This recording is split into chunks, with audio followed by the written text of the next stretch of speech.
Hi kids, today we are going to learn lesson number 5. Jahan chah wahan raah. Where there is a will, there is a way. Yes. Shall we go into this lesson? Yes. Malmali dhoti ka badami rang khil utha tha. Malmal is the name of the fabric. அந்த கிளாத்தில் பாதாம் ரங் வந்து பியூட்டிஃபுல்லாக design ஆயிருந்தது. கினாரோं पर कसूती के टांकों से पिरोई हुई bell थी. கினாரோனா பார்டர்ஸில் கசூத்தி அப்படின்ற ஒரு எம்ப்ராய்டரி டிசைன் வந்து ஸ்டிச் பண்ணப்பட்டிருந்தது. பல்லு பர் பர்வான் டாங்கே அப்னா கமால் திக்கா ரஹே தே. பல்லுனா முந்தானியில் பர்வா அப்படின்ற டிசைன். பர்வானா ஒரு லீஃப் மாதிரி போடுற ஒரு எம்ப்ராய்டரி டிசைன். அது வந்து ரொம்ப அற்புதமாக அதில் தெரிஞ்சிருந்தது. சுனஹரே ரூப்ஹலே பேல் பூட்டோं से जान आ गई थी मलमल में. அந்த மல்மல் கிளாத்தில் golden and silver embroidery designs அதில் பியூட்டிஃபுல்லாக வெளிவந்திருந்தது. இன் பேல் பூட்டோं को सजाया था இலா சச்சானின்னு. இந்த எம்ப்ராய்டரியை யார் டிசைன் பண்ணியிருந்தாங்கன்னா இலா சச்சானி அப்படின்றவங்க. இலா கி ஹிம்மத் கி அனூठी மிசால் ஹே ஏ கடாயி கே நமூனே. இலாவுடைய தைரியத்துக்கான ஒரு யூனிக்கான எக்ஸாம்பிள் இந்த எம்ப்ராய்டரி டிசைன்ஸ்லாம் தான். எஸ், 26 साल की इला गुजरात के सूरत ज़िले में रहती हैं. 26 साल 26 இயர்ஸ் ஓல்டு இலா வந்து குஜராத்தில் இருக்கிற சூரத் அப்படின்ற டிஸ்ட்ரிக்டில் வாழ்ந்துட்டுருக்காங்க. உன்கா பச்பன் அமரேலி ஜிலே கே ராஜ்கோட் गांव में अपने नाना के यहाँ बीता. அவங்களுடைய சைல்ட்ஹுட் அது வந்து அம்ரேலி அப்படின்ற டிஸ்ட்ரிக்டில் ராஜ்கோட் அப்படின்ற கிராமத்தில் தன்னுடைய தாத்தாவுடைய வாழ்ந்திருந்தாங்க. ஓகே. सांझ होते ही मोहल्ले के बच्चे घरों से बाहर आ जाते. சாஞ்சுனா ஈவினிங் ஆன உடனே ஸ்ட்ரீட்ஸில் ஃபுல்லாக பசங்க வந்து வீட்டிலேருந்து வெளியில் வந்து விளையாட ஆரம்பிச்சிடுவாங்களாம். குச் மிட்டி மே ஆடி திருச்சி லக்கீரே கீஞ்ச்தே. சில பேர் மண்ணில் வந்து அப்படி ஒரு குச்சியால் கோடு போட்டு ஹரிசான்டல் லைன்ஸ் வெர்டிக்கல் லைன்ஸ் அந்த மாதிரிலாம் கோடு போட்டு விளையாடுவாங்களாம். குச் கனேர்கே பத்தோं से பிட்டி பஜாதே. சில பேர் வந்து இலையை வச்சு பீன்னு ஊதுவாங்களாம், இலையை சுருட்டி அந்த மாதிரி. குச் கிட்டே खेलते. சில பேர் கிட்டே விளையாடுவாங்களாம். குச் இதர் உதர் சே டூட்டே ஃபூட்டே घड़ों के ठीकरे बटोर कर पिट्ठू खेलते. சில பேர் என்ன பண்ணுவாங்களாம், அங்கே இங்கே கிடக்கிற அந்த உடஞ்சி போன கல்லெல்லாம் எடுத்து வச்சு பிட்டு விளையாடுவாங்களாம். जब इन खेलों से मन भर जाता तो पेड़ की डालियों पर झूला डालकर ऊंची ऊंची पेंगे लेते और ऊंचे स्वर में एक साथ गाते. அதுக்கப்புறம் இந்த விளையாட்டுக்கு நடுவில் ட்ரீஸில் வந்து ஊஞ்சல் மாதிரி கட்டி, டாலியும் ஊஞ்சல் மாதிரி அந்த பிரான்ச்சஸில் ஊஞ்சல் மாதிரி கட்டிட்டு ஜூலா அப்படியே ஊஞ்சி பேங்கே பெரிய பெரிய வேவ்ஸ் வர மாதிரி ஸ்விங் வர மாதிரி ஊஞ்சல் ஆடுவாங்களாம் பாடிக்கிட்டே. கச்சே நிம்கி நிம்பௌரி சாவன் ஜல்தி ஐயோரே அந்த மாதிரி பாடிட்டே அந்த பசங்கள்லாம் வந்து ஊஞ்சல் விளையாடுவாங்களாம். இலா गाने में तो उनका साथ देती पर उनके साथ पेंगे नहीं ले पाती. இலா அவங்களோட சேர்ந்து பாட்டு பாடுவாளாம், ஆனால் அவங்களோட சேர்ந்து இந்த ஸ்விங் விளையாட முடியாதாம். ரஸ்ஸி பக்கட்னே கோ ஹாத் படாத்தி மகர் ஹாத் तो उठते ही नहीं थे.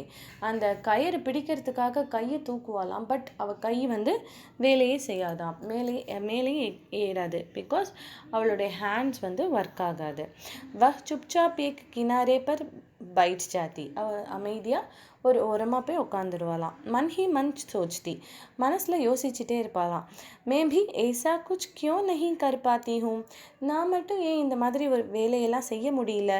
बच्चे भी चाहते कि इला किसी न किसी तरह तो उनके साथ खेल सके. பசங்களும் ஆசைப்படுவாங்களாம், இல்லை நம்மளோட ஏதாவது இந்த மாதிரி ஒரு விளையாட்டு விளையாடினா நல்லா இருக்குமே அப்படின்னு சொல்லிட்டு. कभी कभार वह पकड़म पकड़ाई और विश्व अमृत के खेल में शामिल हो जाती. समटाइम्स இந்த பக்கடம் பக்கடாई विश्व अमृत கூட விளையாடுவாளாம் அவங்களோட சேர்ந்து. साथियों के साथ जमकर दौड़ती मगर जब धप्पा करने की बारी आती तो फिर निराश हो जाती. எல்லாரோடையும் சேர்ந்து ஜாலியாக ஓடி விளையாடுவாளாம், பட் தப்பா அடிக்கணும் அப்படின்றச்ச அவள் வந்து ரொம்ப டிசப்பாயிண்ட் ஆகிடுவாளாம். அவளுடைய கை தூக்க முடியாதா, means her hands does not work at all. हाथ ही नहीं उठेंगे तो धप्पा कैसे देगी. கையை ஒர்க் ஆகலைன்னா அவள் எப்படி தப்பா அடிக்க முடியும் அந்த கையை வச்சு. वह बहुत कोशिश करती पर उसके हाथों ने तो जैसे उसका साथ न देने की ठान रखी हो அப்படின்னா என்ன சொல்கிறாங்கன்னா वह बहुत कोशिश करती पर उसके हाथों ने तो जैसे उसका साथ न देने की ठान रखी हो. அவள் எவ்வளோ கஷ்டப்பட்டாலும் அவள் கை வந்து அவள் சொல் பேச்சை கேட்கவே கேட்காதான். इला ने अपने हाथों की इस जिद को एक चुनौती माना. அவளுடைய கையை பார்த்துட்டு அவள் வந்து ஒரு சேலஞ்சை அவள் லைஃப்பில் ஏற்றுண்டாலாம். उसने वह सब अपने पैरों में से करना सीखा जो हम हाथों से करते हैं. எதெல்லாம் நம்ம கையால் செய்கிறோமோ அது எல்லாமே அவள் கால்களால் செய்ய ஆரம்பித்தாளாம். தால் பாத் खाना, சாப்பாடு சாப்பிட்றது, தூசரோங்கே பால் பனானா, மற்றவங்களுக்கு தலைவாரி விடுறது, ஃபர்ஷ் புகார்னா வீடை பெருக்கிறது, கப்படே தோனா துணி துவைக்கிறது, தர்காரி காட்னா வெஜிடபிள்ஸ் கட் பண்ணுறது, யஹான் தக்கு கி தக்தி பர் லிக்னா பி. இது மட்டும் இல்லை, கால்களாலேயே அவள் எழுதவும் ஆரம்பித்தாலாம். எல்லாத்தையுமே அவள் லேர்ன் பண்ணியிருந்தாலாம். உஸ்னே ஏக் ஸ்கூல் மே தாக்கிலா லே லியா. அவளுக்கு ஒரு ஸ்கூலில் एडमिशन கிடச்சிது. दाखिला एडमिशन. दाखिला मिलने में भी उसे परेशानी हुई. ஆனால் அட்மிஷன் கிடைச்சாலும் அவள் ரொம்ப வரீடாக இருந்தாலாம். कहीं तो उसकी सुरक्षा को लेकर चिंता थी. அவளுடைய சேஃப்டி அதை நினச்சி ரொம்ப பயந்தா. कहीं उसके काम करने की गति को लेकर, அவள் செய்கிற வேலையை பார்த்து அவளுக்கு ஒரு டென்ஷனாக, யாரும் வந்து கிண்டல் பண்ணிடக்கூடாது அப்படின்ற ஒரு தாட் இருந்தது. किसी काम को तो वह इतनी फुर्ती से कर जाती कि देखने वाले दंग रह जाते. ஆனால் எந்த வேலையை எடுத்தாலும் அவள் அவ்வளோ ஃபாஸ்ட்டாக ஸ்பீடாக, ஃபுர்த்தின்னு அவ்வளோ ஸ்பீடாக அவள் வந்து தன்னுடைய வேலையை செஞ்சு முடிக்கிறத பார்த்தா எல்லாருமே அப்படி ஆச்சரியப்பட்டு ஷாக் ஆகி நிற்பாங்களாம். கிசி काम में थोड़ी बहुत परेशानी तो आती ही थी. ஆனால் அவளுக்கு சில விஷயங்களில் சில கஷ்டங்கள், ட்ரபிள்ஸ் வரதான் செஞ்சுது. परेशानियों के आगे घुटने टेकने वाली नहीं थी. அவள் வந்து கঠিனாயம் தான், இந்த மாதிரி ட்ரபிள்ஸ் வரச்சு வந்து ரொம்ப ஐயோ ட்ரபிள்ஸ் இருக்கே அப்படின்னு நிற்கிற ஆள் கிடையவே கிடையாது. உசே 10वीं कक्षा तक पढ़ाई की. அவள் 10th ஸ்டாண்டர்ட் வரைக்கும் படித்தா. वह 10वीं की परीक्षा पास नहीं कर पाई. பட் அவள் வந்து 10th ஸ்டாண்டர்ட் பாஸ் பண்ண முடியல. इला को यह मालूम न था कि परीक्षा के लिए उसे अतिरिक्त समय मिल सकता है. இலாக்கு வந்து தெரியவே தெரியாதான் அவளுக்கு எக்ஸாம் எழுதுறதுக்கு நிறைய டைம் இருக்கும் அப்படின்னுட்டு. उसे ऐसे व्यक्ति की सुविधा भी मिल सकती थी जो परीक्षा में उसके लिए लिखने का काम कर सके. பிகாஸ் ஃபஸ்ட்டு இதை புரிஞ்சுக்கோங்க, என்னென்னா அவள் காலால் எழுதணும் அப்படின்றதுனால கண்டிப்பாக கொஞ்சம் டைம் எடுத்துப்பா. ஸோ அவள் வந்து நினச்சா நமக்கு வந்து டைம் பத்தாது, நம்மளால் பப்ளிக் எக்ஸாம் பாஸ் பண்ண முடியாது, நமக்கு அந்த டைம் போதாது அப்படின்னு அவன் நினச்சா. ஆனால் அவளுக்கு ஒரு விஷயம் தெரியவே தெரியாதான். என்ன விஷயம்னா, அவள் ஒருத்தரை வந்துட்டு ஒரு ஆளை தனக்கு ஹெல்ப்பராக வச்சுட்டு தான் சொல்ல ஆன்சர்ஸ் வந்து அவங்க எழுதுகிற மாதிரி நான் அதை யூஸ் பண்ணிக்கலாம், அந்த ஒரு இது யூஸ் பண்ணிக்கலாம் அப்படின்றதே அவளுக்கு தெரியாமல் போச்சான். यह जानकारी इला को समय रहते मिल जाती तो கித்தனா அச்சா ரஹ்தா. அவளுக்கு இந்த விஷயம் மட்டும் முன்னாடியே தெரிஞ்சிருந்ததுன்னா எவ்வளோ நல்லா இருந்திருக்கும், அவளும் நல்லா படிச்சிருப்பா, இன்னும் சூப்பராக இருந்திருப்பா. பட் கேளுங்க, அவள் லைஃப்பில் வேறு என்ன நடந்ததுன்ட்டு. உசே இஸ் பாத் கோ துக் ஹே, but she was very sad because she doesn't pass the 10th exam. पर यहाँ आकर सब कुछ खत्म तो नहीं हो जाता ना. பட் இங்கே இடத்துலையும் எல்லாம் ஒன்றும் முடிஞ்சு போயிடலையே, என்ன நடந்தது. உஸ்கி மா அவர் தாதி கஷீதாக்காரி கர்த்தி थी. அவளுடைய அம்மாவும் அவளுடைய பாட்டியும் எம்ப்ராய்டரி டிசைன்ஸ் பண்ணிகிட்டு இருந்தாங்களாம்.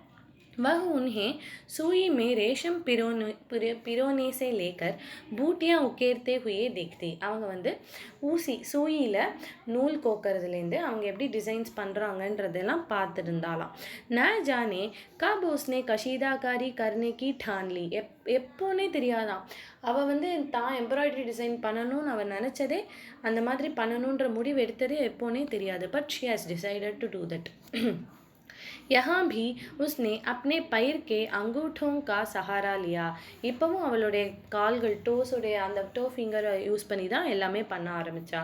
दोनों अंगूठों के बीच सुई थामकर कच्चा रेशम पिरोना कोई आसान काम नहीं था.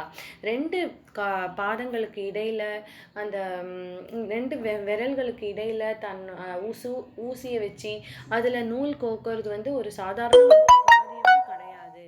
அது வந்து வெரி டஃப்பான ஒரு காரியம். பர் கஹதே ஹே நா ஜஹான் சாஹ் வஹான் ரஹ். ஆனால் சொல்லுவாங்கல்ல, வேர் there is a will there is a way. उसके विश्वास और धैर्य ने कुदरत को भी जुटला दिया. அவளுடைய நம்பிக்கையும் தைரியமும் அவள் வந்து எவ்வளோ கஷ்டங்களையும் தூர தள்ளி விட்டுருச்சு, எல்லாத்தையுமே பொய்யாக்கிருச்சு. நேச்சர் இயற்கையே பொய்யாக்கிருச்சு. இந்த மாதிரி இவங்களால் எதுவுமே செய்ய முடியாதுன்றதே பொய்யாக்கிருச்சு. 15-16 साल की होते होते इला काठियावाड़ी कशीदाकारी में माहिर हो चुकी थी. 15 to 16 இயர்ஸ் ஓல்டுலேயே அவள் வந்து காठियावाड़ी அப்படின்ற ஒரு எம்ப்ராய்டரி டிசைனில் ரொம்ப அப்படியே அதில் சூப்பராக நேம் வாங்கிட்டா. किस वस्त्र पर किस तरह के नमूने बनाए जाएं, कौन से रंगों से नमूना खिल उठेगा और टांके कौन से लगे, यह सब वह समझ गई थी. எந்த மாதிரி துணியில் என்ன டிசைன் போடணும், என்ன கலர் போடணும், என்ன எம்ப்ராய்டரி டிசைன் போடணும், எல்லாமே அவள் நல்லா தெரிஞ்சு வச்சுக்கிட்டு இருந்தா. एक समय ऐसा भी आया अब उसके द्वारा காடே கயே பரிதானோं की प्रदर्शनी लगी. ஒரு டைம் வந்து அவள் க்ரியேட் பண்ண அந்த own designs, own embroidery designs and its dresses, பரிதானோன்னா ட்ரெஸ்ஸஸ், அதனுடைய பிரதர்ஷனி எக்ஸிபிஷனே நடந்தது. इन परिधानों में काठियावाड़ के साथ साथ लखनऊ और बंगाल भी झलक रहा था. அந்த டிசைன்ஸில் காட்டியாவாடி மற்றும் இல்லை, லக்னோ அண்ட் பங்கால் டிசைன்ஸும் அதில் வந்து கிளிட்டர் ஆயிருந்தது. इला ने काठियावाड़ी टांकों के साथ साथ कई टांके भी इस्तेमाल किए थे. அவர் காட்டியாவாடியோட சேர்ந்து நிறைய எம்ப்ராய்டரி டிசைன்ஸும் அதில் யூஸ் பண்ணியிருந்தா. पत्तियों को चिकनकारी से सजाया था.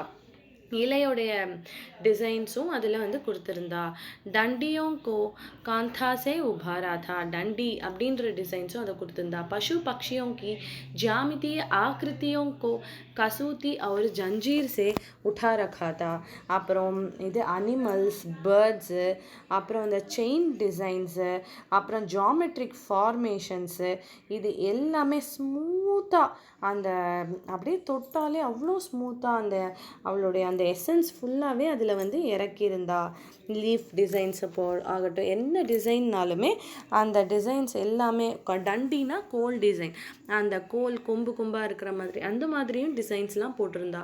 அதெல்லாம் வந்து யாராலையுமே அவ்வளோ ஈஸியாக பண்ணிட முடியாது, அதுவும் கால்களால். But she did it. पारंपरिक डिज़ाइनों में यह नवीनता सभी को बहुत भाई. பாரம்பரிக் டிசைன் அப்படியே பழங்காலத்து டிசைன்லேயே இவள் அதில் புதுமையையும் காமிச்சிருந்தா. இலாக்கே பாம் அப் ருக்தே நஹி ஹே. அவளுடைய பாதங்கள் இப்போ நிற்கவே இல்லை, அவள் போய்கிட்டே இருக்கா. आंखों में चमक, होंठों पर मुस्कान और अनूठा विश्वास लिए वह सुनहरी रूपहली बूटियाँ उकेरते थकती नहीं है. அவளுடைய கண்களில் கிளிட்டர், அவளுடைய உதடுகளில் சிரிப்பு, அந்த அவளுடைய யூனிக்கான ஒரு நம்பிக்கை, தன்னம்பிக்கை, அப்புறம் அவளுடைய இந்த கோல்டன் அண்ட் சில்வர் எம்ப்ராய்டரி டிசைன்ஸோடு அவள் வந்து என்றைக்குமே நிற்க மாட்டா. அவள் வந்து போய்கிட்டே இருப்பாள் லைஃப்பில். இதை தான் நம்ம வந்து இந்த லெசன்லேருந்து கற்றுக்கணும். எவ்வளோ ட்ரபிள்ஸ் இருந்தாலும் நம்ம அதெல்லாம் தாண்டி இந்த லைஃப்பில் நம்ம வின் பண்ணியே காமிக்கணும் அப்படின்றது தான் நம்ம இந்த லெசன்லேருந்து கற்றுக்கிறது. தேங்க்யூ சில்ட்ரன் ஃபார் வாட்சிங்.